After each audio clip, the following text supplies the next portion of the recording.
and welcome back to the American National Cattle Women's Podcast, Calling All Cattle Women. I am today's host, Nikki Nimlos, and today I am joined by Gwen Geis, who is a fourth generation cow, calf, and sheep rancher in northeastern Wyoming. So, welcome, Gwen. Thanks for coming on to the podcast. Thanks for having me. Yeah, and this episode I think is coming at the perfect time because we're going to talk about the sheep industry, which we don't give enough attention to. And I think the last time I talked to you, you were going to gather sheep, you were finishing shearing. What are you guys doing right now? Where are you at? Well, like I said, we just finished shearing. The weather gave us a little bit of a challenge this year that we've not had in a while. So it took a few more days than we usually do. But right now, this week, we're planning to gather the sheep back in because we keep them close after we shear them for a couple weeks to let them get their wool back just a little bit and get more acclimated to the weather. But we're going to vaccinate them and spot on them for lice and ticks, and we'll turn them out for lambing, which will start in about a month. So that's kind of where we're at with the sheep. Yeah. Well, I'm excited to hear how it goes, and it's great to see the pictures of not only your guys' country, but everything with the sheep. So I guess can you just start by telling us a little bit about yourself, where you grew up, your experience in agriculture, your ranch operations? Well, I grew up here in Campbell County, Northeast Campbell County, actually southern part of Campbell County. My maternal grandfather raised sheep, and my paternal grandfather had cows, so I kind of grew up with both species. Worked at My parents were at one place and then went to the other, and then through my high school years, we were all cattle. And when I got married and moved to the southern part of Campbell County again, or just south of town, we were offered an opportunity about 10 years ago to lease the neighbor's ranch and keep his sheep herd with us. So we bought his sheep herd, and so we've been in the sheep business for about 10 years now. And I just have always been in agriculture. Going through high school, I thought I'd be an ag teacher, which I probably now know that I wouldn't have done, but I love the beef industry, the sheep industry, ranching, all of it. Yeah.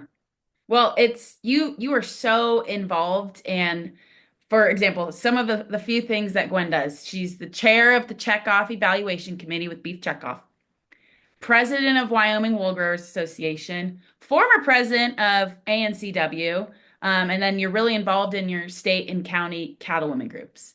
So, Cattlemen and wool growers. So yes, we have a exactly. local wool grower. So Yeah, and so what has motivated you to stay involved and active with all of these different organizations? well, just staying up to date on what's going on in each industry as they're moving forward. And I like for not a better word, sistership, the friendships you build throughout this industry across the country as you work either in locals, state, or the national level. Mhm.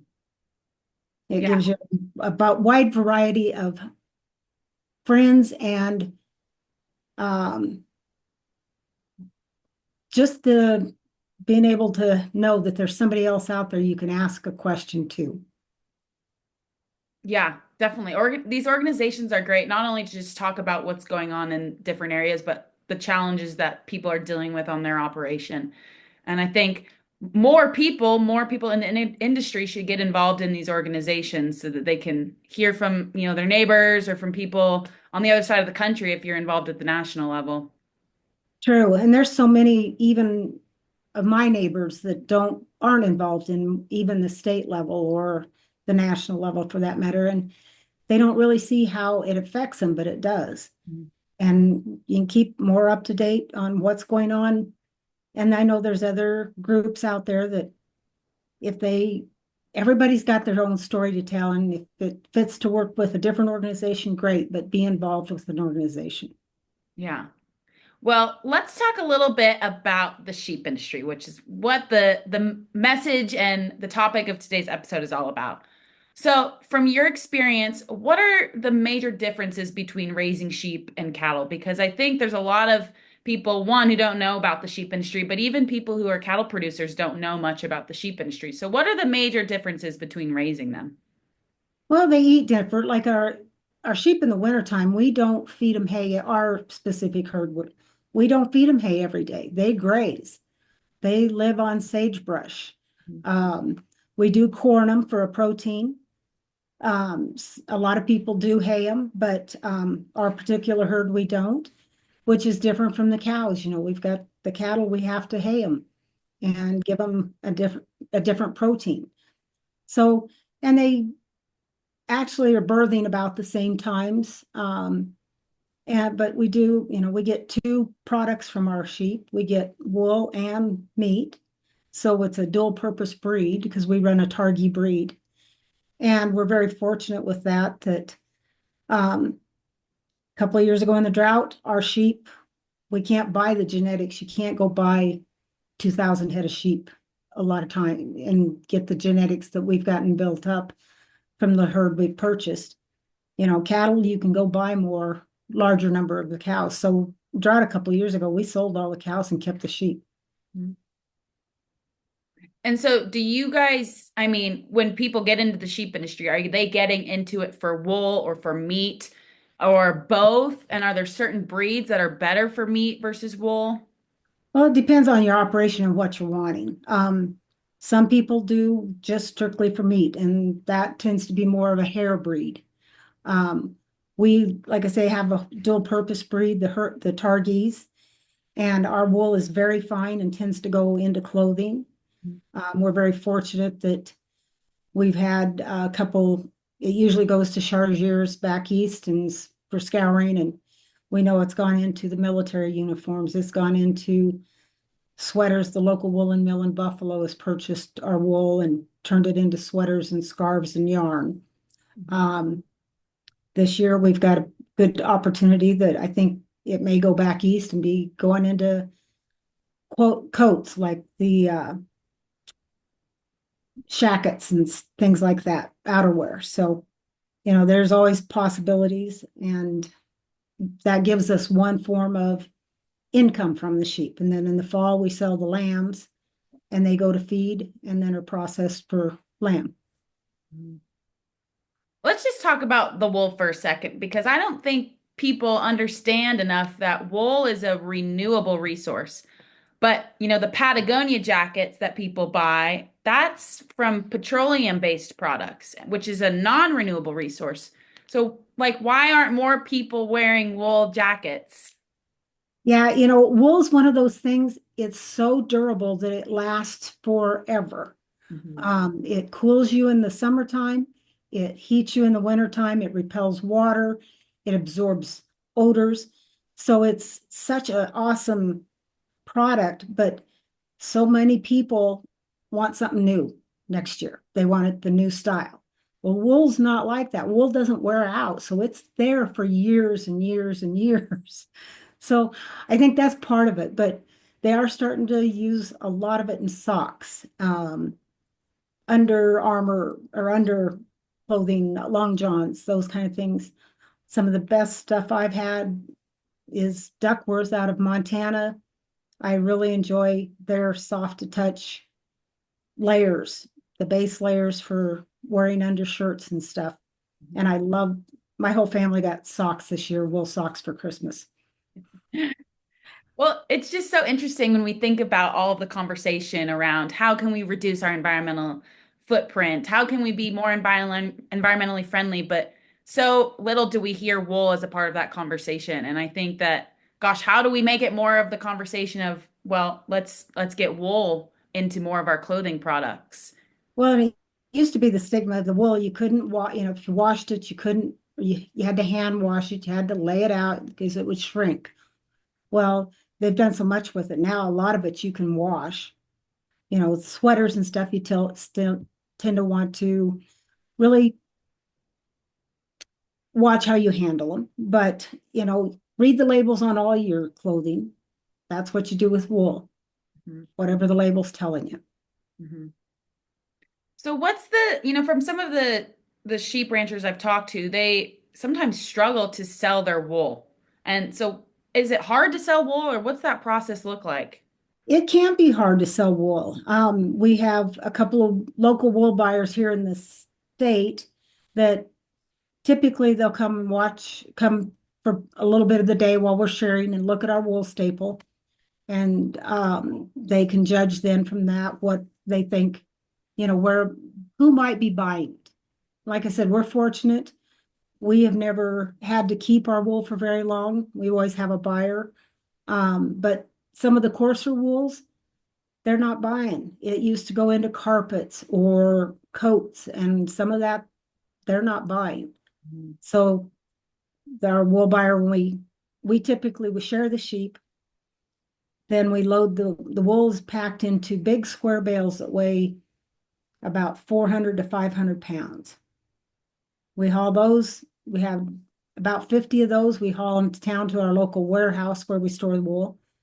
Then we core them, which is taking a sample out of each wet bale. And that goes into, they pull a sample out of each of those bales, send those to a lab and test the wool strength, the diameter, and the coarseness or the fineness of it. Then that is how we sell our wool, whether it's where it's graded in the fineness and strength. So, but like I said, the guy with the buyer told us this year that a lot of those coarser wools, when you're getting up, they talk of them in microns. And when you get up in the 23, 25 microns, which is coarser, they're not buying that wool or it's not being used. So it's going back into which is good. It goes back into the soil and can be used for fertilizer and for rejuvenating the soil. Mhm.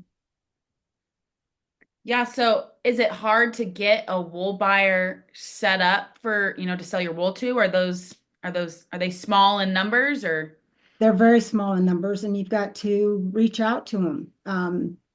And a lot of the people going into the sheep business are small numbered people. They've got, 25, 50, maybe 100 head.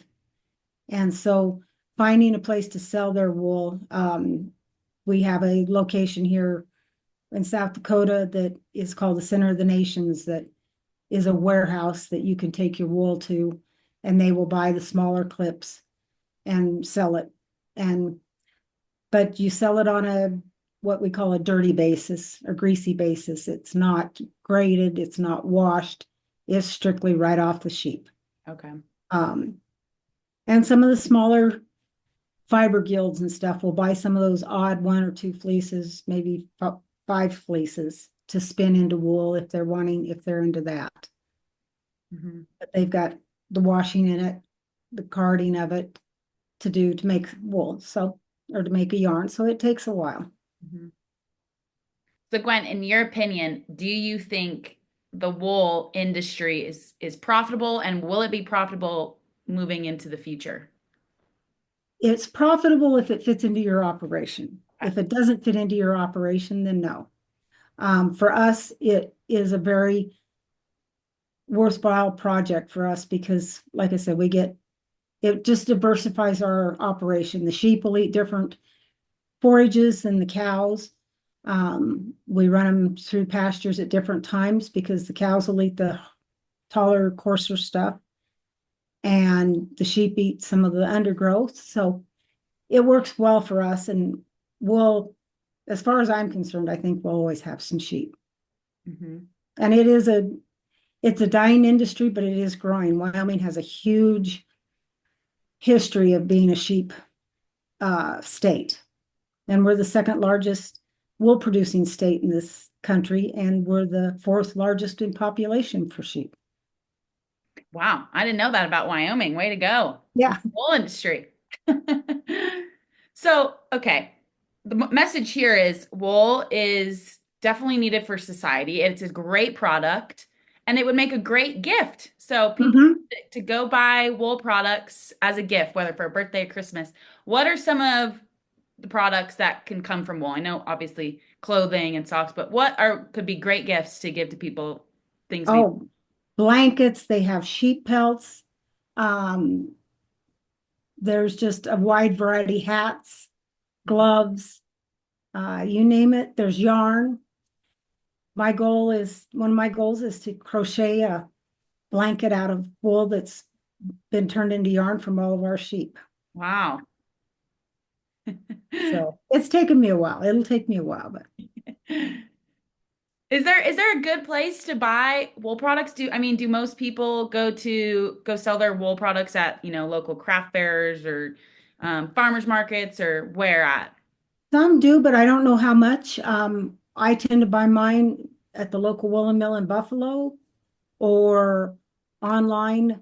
I've bought and stuff from, I make sure they're US country Hmm. made, American made products Hmm.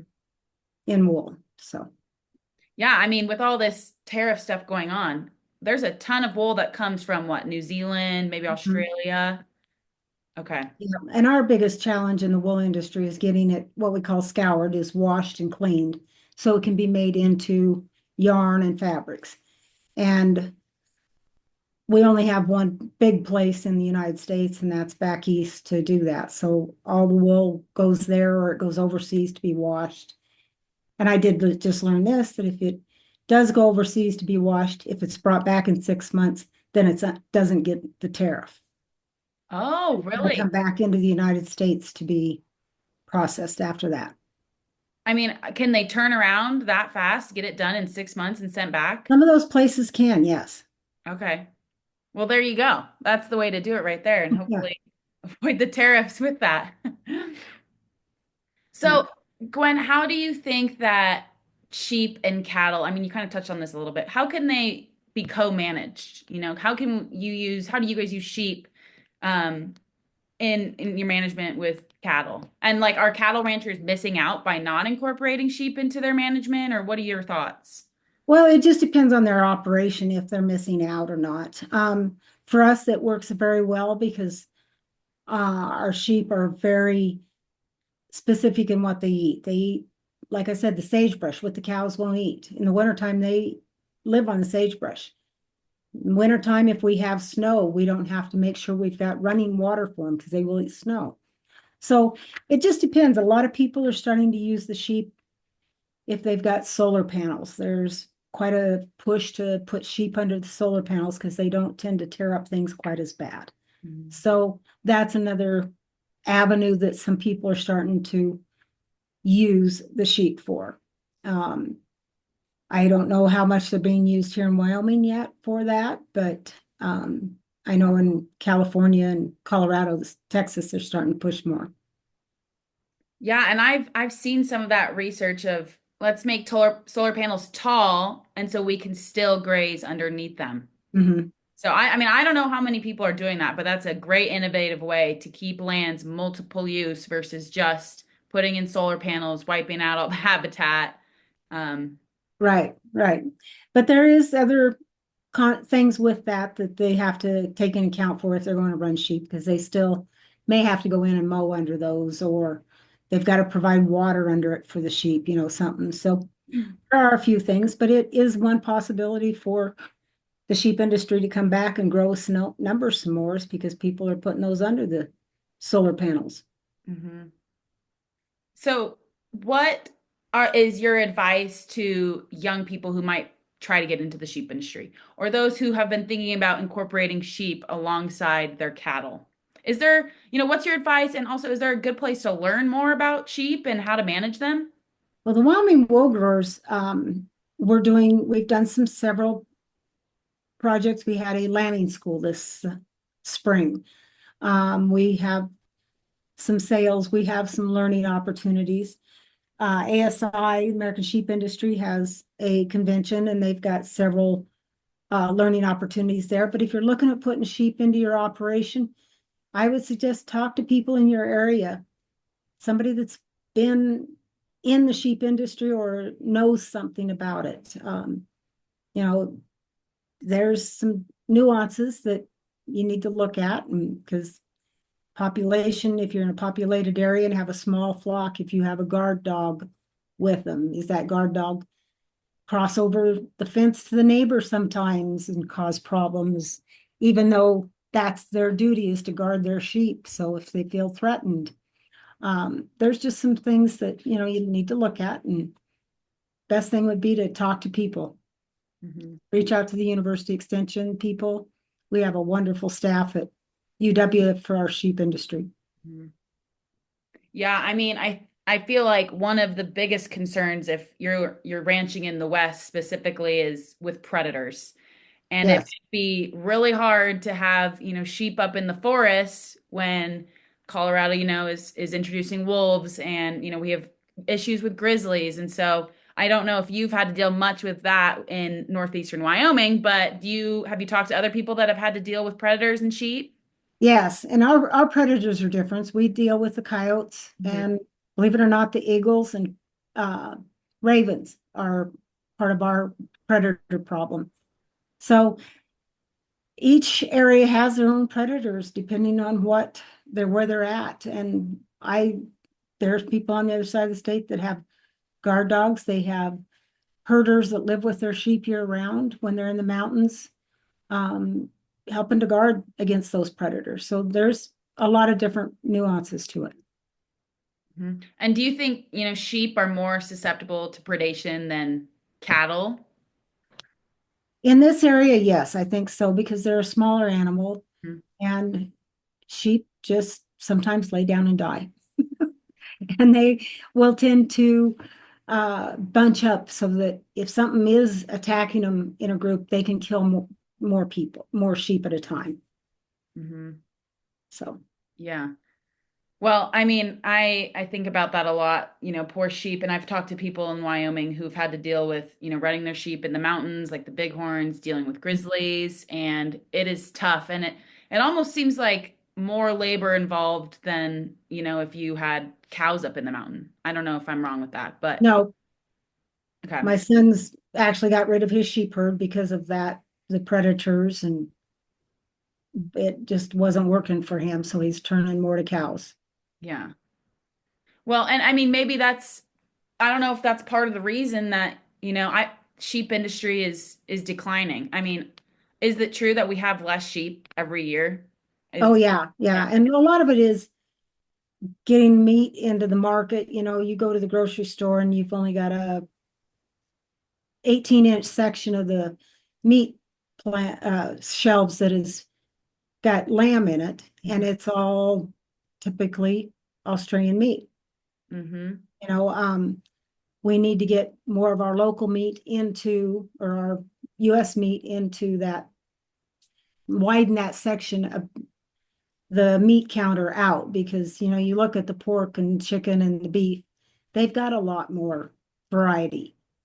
And people still think of sheep or lamb as a specialty item, or there's a connotation of not liking lamb, but if you fix it right, and people learn to eat it.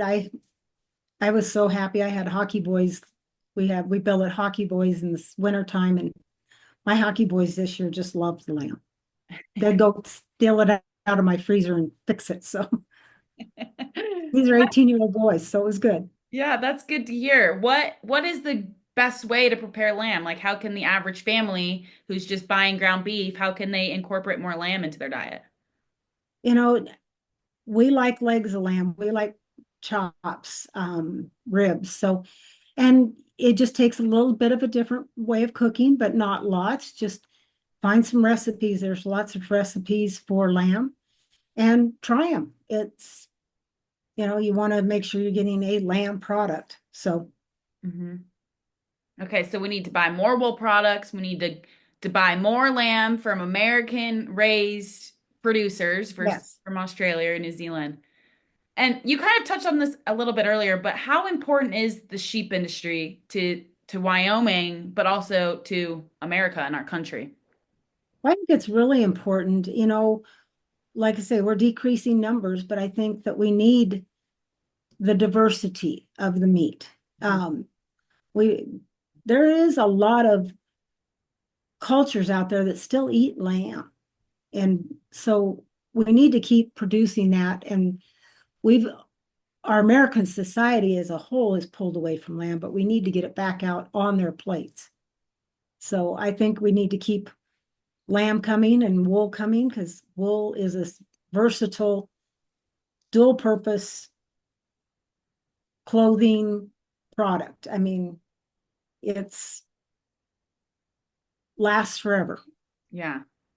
Gosh, and I feel like companies like Patagonia and Pendleton, which we know Pendleton uses a lot of wool, but Patagonia especially, like they have a great marketing opportunity to be like, we have a line of clothing that's made from wool. This is renewable jacket that you can wear. I mean, Yeah, I just do not understand why more companies aren't doing this. And I know they want people to buy more products. But gosh, with these companies who pride themselves on being environmentally friendly, we don't see enough wool products in right, their line. right. We So, don't, and they tend to be more expensive because they takes more to get it to the line. yeah. But, it's more expensive, but it's a product that's going to last you Yeah, for well, I have garments from my grandmother that are 50, 60, 70 years old that are still in beautiful shape. yeah. Well, uh, it's been really interesting to hear about the wool and sheep industry and an underappreciated industry and something that we need to support more as, consumers for clothing and meat. But any final comments on, the sheep industry and wool and meat and all of that, or producers who are wanting to incorporate sheep? No, if if you're interested, like I say, talk to people. And sheep are great. And they're not as large of an animal that you can't handle them when they're out in the pasture. So it's makes, they're not as intimidating as cows sometimes. So Mhm. it's worth it. I enjoy both species of my Mhm. ranching operation. Mhm. Well, that just made me think of something really quick, Gwen, before we move on. Mhm. Do you move your sheep like you do your cows, or is it more hands off, or how did they compare in that sense? Well, our sheep run in larger pastures, typically, but like I said, we do run the cows from, but we gather and move the sheep with motorcycles and four-wheelers and side-by-sides, just like we do our cows. We're Hmm. not a horse operation, so that's what we move all the sheep and the cows with. Hmm. And we go out and ride 75 miles in a day moving sheep. Wow. And so what has your heart more, Gwen? The sheep or the cows, or can you not answer? I can't answer that because I love both. I really do. I guess if I had to choose though, I probably sheep have always been my favorite as far as that, but Mhm. I do enjoy both and love them equally, but Yeah. Well, Gwen, my last question for you is kind of a fun one. From your memories on the ranch, growing up, in the industry, what is one of your favorite moments or your favorite memories from sheep, beef, being with the family, branding, what may it? I guess I've always loved shearing and docking. Hmm. They're for us, it's a family time. The grandkids come and help. And growing up, watching my grandfather when we docked, my grandfather used to castrate and he'd pull with his teeth. And I won't go into details, but those are things you remember as a little kid, growing up. And I remember cleaning up the tails afterwards and counting tails. And so to see how many sheep we docked, and those are things you just remember. Yeah. Well, and I just thought of you know, sheep are great to show if you're Mhm. in 4-H or, looking to get more involved. So, um, I mean, is it easy for someone if they want to, buy lamb from a producer? Is it like cattle industry where, can I buy half a cow from you, or how does that work? It is. There's not as many of us, of course. And typically we do have a couple of people in the state that's what they have box beef or box sheep Hmm. lamb in there. That's what they do. We have a couple of them, and some of us are starting to get into, we're looking at keeping a few head of lambs and feeding them out so that we can do that, sell a half a lamb or a whole lamb if somebody's interested in some. Yeah, and I feel like that market is growing, buying, direct from the producers and selling direct to consumers versus, going through the grocery store. Yeah, Yeah. yeah, and I think Wyoming's very fortunate. It is a fairly well friendly way to do that. Mhm. Yeah. Well, Gwen, it was great to hear about the sheep industry and, moral of the story. Eat more lamb, get some wool products. It's a great gift and support, our American sheep producers in this Yes. country. So, Well, uh, thank you. yeah, thank you so much for coming on the podcast and thank you to everyone for listening in.